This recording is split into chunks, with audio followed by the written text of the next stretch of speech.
बार भी रुपौली की जनता ने बड़े बड़े पार्टी के प्रत्याशियों को वोट नहीं किया। ना तो नीतीश कुमार बाजी मार पाए और ना ही तेजस्वी यादव बाजी मार पाए। 12 राउंड के टोटल काउंटिंग में सीधा पासा पलट गया। छठे राउंड में मात्र 500 वोट से शंकर सिंह आगे निकले। फिर उसके बाद 7वें राउंड में 1500 की बढ़त बनाई। फिर धीरे धीरे करते करते 1700 2000 के आसपास के वोट से वो जीत गए। अगर आप हमारी पार्टी में आते हैं तो हम आपको मंत्री बनाएंगे। हाँ बिल्कुल। चिराग पासवान का जो समर्थन था वो कहीं ना कहीं एनडीए को मिला, मगर उसके बावजूद भी मानसी शंकर सिंह अगर इतना बढ़त बना पाए तो ये कहीं ना कहीं शंकर सिंह के लिए बड़ी बात है। चुनाव में जानती है हार किसकी हुई है? इस चुनाव में सबसे बड़ी हार बीमा भारती की है। बीमा भारती का मानसी राजनीतिक करियर खत्म है। रुपौली विधानसभा में हुए उपचुनाव का मुकाबला काफी दिलचस्प देखा गया है, क्योंकि वहां की जनता ने दलीय प्रत्याशियों की हार देकर निर्दलीय प्रत्याशी की आशीर्वाद देकर जीत दिलाई है। जी हाँ, बिल्कुल ऐसा ही लोकसभा चुनाव में भी हुआ था, लेकिन इस बार भी रुपौली की जनता ने बड़े बड़े पार्टी के प्रत्याशियों को वोट नहीं किया। ना तो नीतीश कुमार बाजी मार पाए और ना ही तेजस्वी यादव बाजी मार पाए। दोनों की हार हुई और निर्दलीय ने बाजी मार ली है। ऐसे में रुपौली विधानसभा उपचुनाव में शंकर सिंह जीत दर्ज किए हैं। लेकिन अब बात यह आ रही है कि शंकर सिंह आखिर कहां जाएंगे। इस पर बात करने के लिए मेरे साथ आशीष हैं। आइए उनसे बातचीत करते हैं और जानते हैं, आशीष क्या लगता है, शंकर सिंह रुपौली विधानसभा उपचुनाव से बड़ी जीत दर्ज किया है उन्होंने, वो कहां जाएंगे अब? देखिए मानसी, सबसे पहले दर्शकों को बता दें कि शंकर सिंह जब कल नतीजे आए तो उस समय मानसी 5वें चरण तक जो है वो कालधर प्रसाद मंडल जो थे जदयू के नेता, वही आगे चलते हुए नज़र आ रहे थे। लेकिन उसके बाद से मानसी 12 राउंड के टोटल काउंटिंग में सीधा पासा पलट गया। छठे राउंड में मात्र 500 वोट से शंकर सिंह आगे निकले। फिर उसके बाद 7वें राउंड में 1500 की बढ़त बनाई। फिर धीरे धीरे करते करते 1700 2000 के आसपास के वोट से वो जीत गए। मानसी कुल 69,000 के आसपास वोट जो है वो शंकर सिंह को मिले। अब इस चीज़ को समझना दिलचस्प होगा मानसी कि शंकर सिंह किसके दल को छोड़ करके आए थे। तो शंकर सिंह चिराग पासवान की पार्टी लोक जनशक्ति पार्टी रामविलास को छोड़ के आए थे। तो ऐसी स्थिति में मानसी इस चीज़ को समझना जरूरी है कि अगर वो चिराग पासवान की पार्टी को छोड़ के आए हैं तो वापस उसी पार्टी में जाएंगे। और एक और बार भी वो चिराग पासवान की पार्टी से विधायक बन करके आ चुके हैं। तो ऐसी स्थिति में वो फिर से चिराग पासवान की ओर चले जाएंगे। और एक और चीज़ है, आपको समझना चाहिए कि जिसकी सरकार होती है अक्सर निर्दलीय प्रत्याशी सरकार वाली दल की ओर ही जाते हैं। मतलब आप ये कहना चाह रहे हैं कि शंकर सिंह अब चिराग पासवान की पार्टी को फिर से ज्वाइन कर सकते हैं? चिराग पासवान की पार्टी को ज्वाइन कर सकते हैं मानसी, या फिर नीतीश कुमार की पार्टी को समर्थन दे सकते हैं। क्योंकि इस बात से समझिए कि पूरे बिहार विधानसभा के 243 सीटों में से फिलहाल तो 4 सीटें खाली हुई हैं। वहाँ पर भी उपचुनाव अभी होगा, उस पर भी हम पूरा एपिसोड लाने वाले हैं। लेकिन उससे पहले समझिए कि एक सुमित सिंह नाम के विधायक हैं, ठीक है, जो कि फिलहाल नीतीश सरकार में तकनीक एवं विज्ञान मंत्री भी हैं, साइंस एंड टेक्नोलॉजी मिनिस्टर। वो भी मानसी निर्दलीय ही जीते हैं। चकाई से उन्होंने निर्दलीय जीत हासिल की। और नीतीश कुमार की जो ये सरकार चल रही है इसमें वो शुरू में ही देखिए निर्दलीय प्रत्याशी जो जीत करके आया उसको नीतीश कुमार ने मंत्रिमंडल में जगह दी। अच्छा, मंत्रिमंडल में जगह दी। तो कहीं ऐसा नहीं हो कि अभी 6 महीने का समय है, क्योंकि चुनाव अभी होने में समय है 2025, कहीं ऐसा नहीं हो कि शंकर सिंह को मंत्री ही बना दे। अच्छा, मतलब अगर आप हमारी पार्टी में आते हैं तो हम आपको मंत्री बनाएंगे। हाँ बिल्कुल, क्योंकि वहाँ पर जदयू के पास ऑप्शन क्या है, आप इस चीज़ को समझिए ना। जदयू वहाँ पर पिछले 25 साल से अपना धाक जमाई हुई थी। और जदयू अब की बार कोई बहुत ज़्यादा डिफरेंस से कहीं ना कहीं बाजी नहीं हारी है। और चिराग पासवान का जो समर्थन था वो कहीं ना कहीं एनडीए को मिला, मगर उसके बावजूद भी मानसी शंकर सिंह अगर इतना बढ़त बना पाए तो ये कहीं ना कहीं शंकर सिंह के लिए बड़ी बात है। और ऐसी स्थिति में शंकर सिंह को अपनी ओर करने की कोई भी कोशिश जरूर करेगा। अब देखिए ना कि जो वहाँ पे गंगोता समाज है, जिसको मंडल समाज कहते हैं, जैसे अवधेश मंडल, बीमा भारती भी गंगोता समाज से आती हैं, कालधर प्रसाद मंडल भी गंगोता समाज से आते हैं।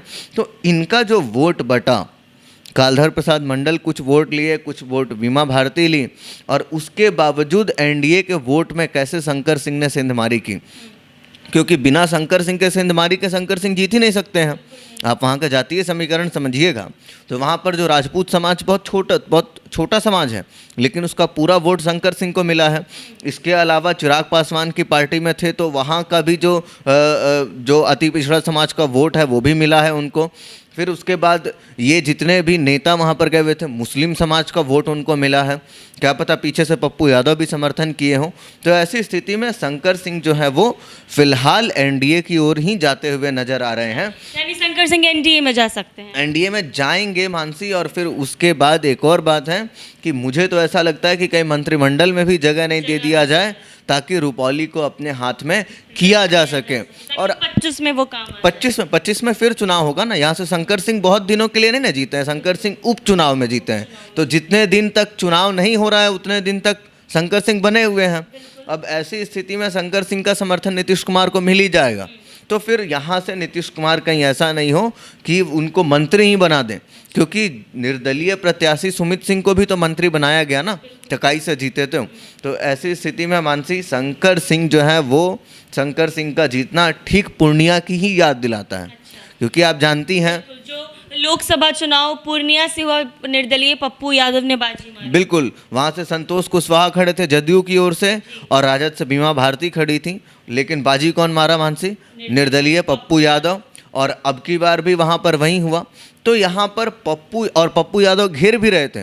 पप्पू यादव तो दोनों को घेरे, तेजस्वी यादव को भी घेरे, नीतीश कुमार को भी घेरे।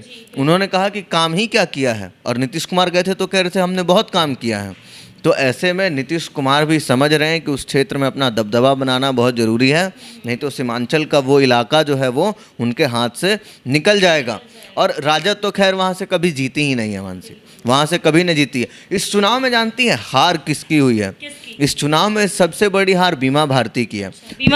बीमा भारती का मानसी राजनीतिक करियर खत्म हो गया, यानी अब उनका आगे कुछ भी नहीं हो सकता। आप देखिए ना, दल बदल करके गई पूर्णिया में। जब लोकसभा का चुनाव था तब भी वो आखिरी पायदान पर थी, है कि नहीं, तीसरे नंबर पर थी। और पूर्णिया के लोकसभा चुनाव में रुपौली और उसके आसपास के क्षेत्रों में भी मानसी वो तीसरे नंबर पर ही थी। मात्र उनको वहाँ से 10,000 के आसपास वोट मिला है। वहाँ से दूसरे नंबर पर तो पप्पू यादव थे 97,000 वोट के साथ, और पहले नंबर पर संतोष कुशवाहा थे जदयू के, जिनको 1 लाख के आसपास वोट मिला है वहाँ से। तो इस चीज़ को समझना जरूरी है। और जब विधानसभा उपचुनाव हुए तो उसमें भी बीमा भारती का सेवा समाप्त हो गया। फिर से तीसरे नंबर पर 30,000 वोट आया है मानसी, और जो जीते हैं उनका उसके डबल से भी ज़्यादा आया है। 30 का डबल 60 और उनको आया 69, 10,000 वोट और ज़्यादा आया है।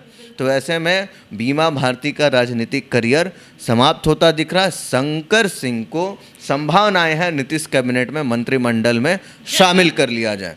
तो 2025 के विधानसभा चुनाव में इसका काफ़ी अच्छा असर देखने को मिल सकता है रुपौली से। बिल्कुल इसका असर देखने को मिलेगा। और वहाँ से मानसी नीतीश कुमार जैसे मेहनत किए, आप देखिए तेजस्वी यादव कितने देर के लिए गए थे?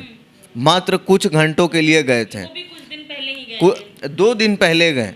तो ऐसी स्थिति में नहीं ना काम होगा। नीतीश कुमार को देखिए, दोनों उप मुख्यमंत्री, मंत्री लेसी सिंह, फिर उसके अलावा शफाक करीम, उसके अलावा तमाम वहाँ पर पूर्व मंत्री, नेता, विधायक, पूर्व जो भी थे कार्यकर्ता, वो सब लगे हुए थे वहाँ पे। तो जो दिन रात अपना दिया है तो उसको तो कहीं ना कहीं कुछ ना कुछ तो मिलेगा ही। तो राजद की करारी हार की वजह यही है, और नीतीश कुमार शंकर सिंह को मंत्रिमंडल में शामिल कर सकते हैं। ये बड़ी जानकारी सूत्रों के हवाले से मिल रही है, क्योंकि उन्हें रुपौली में अपना दबदबा कायम रखना है।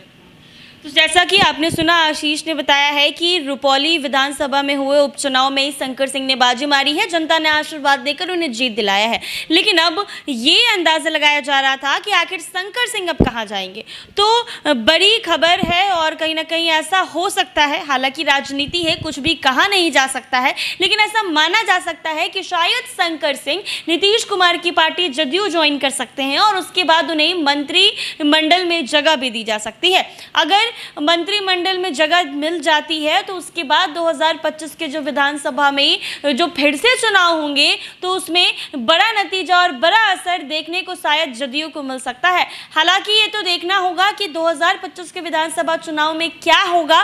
और अभी जो ये सूत्रों के हवाले से जानकारी आई है कि शंकर सिंह शायद नीतीश कुमार की पार्टी जदयू ज्वाइन करेंगे, वो ज्वाइन करते हैं या नहीं। ऐसे ही तमाम अपडेट्स के लिए बने रहें NBC 24 पर।